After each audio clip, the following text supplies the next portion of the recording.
All right, let's take a look at part B. And once again, just to remind you, we're going to have little m, big M equal to 10 kilograms, little m equal to 2 kilograms, and g equal to 10 meters per second squared. Again, we're not going to put these in the formula, just to remind you that those are placeholders. These letters are knowns and everything else is an unknown.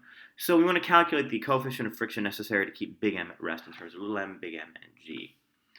And it turns out we actually had our equations from last time that I'm going to write down again. So we have the normal force having a tug of war with the weight force, and the effect is that they cancel since neither wins.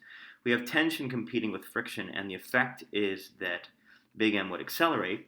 And then we have the weight of little m having a tug of war with the tension, and the effect is that little m accelerates. Now let's be careful and actually read part B to make these equations specific to the problem. So first of all, we have big M at rest, and that actually tells us something. Since big M is at rest, that tells us the acceleration here is equal to 0, and it's equal to 0 here as well. Now let's plug in the letters that we do have. So we have tension. It competes with static friction, and the effect is that actually nothing happens. And then on our second equation, we have the weight of little m competing with the tension.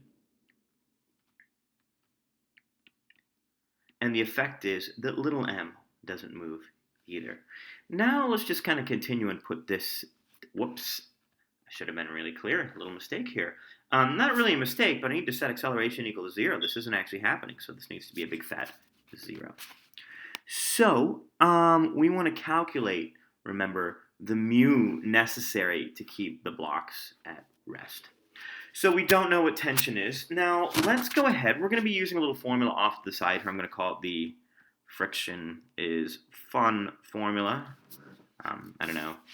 I don't think any student finds the study of friction fun, but it's a good way to remember this formula. So here we go.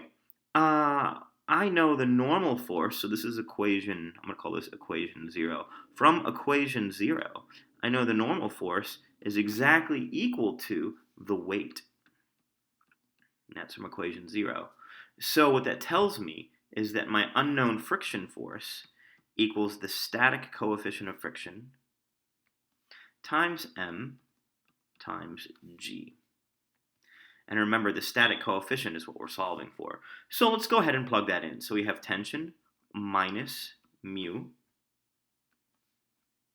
big M times g equals 0.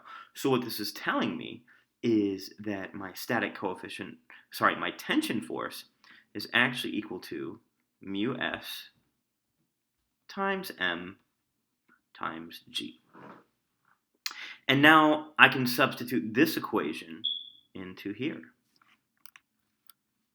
So I'm actually just going to draw it like that. I'll put the equation into here. So I'm going to get mg minus big mg times mu s, and the effect is no movement happens.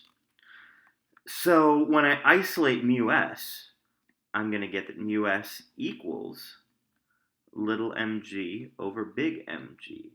The g's cancel. And so my answer is I'm going to get that mu s equals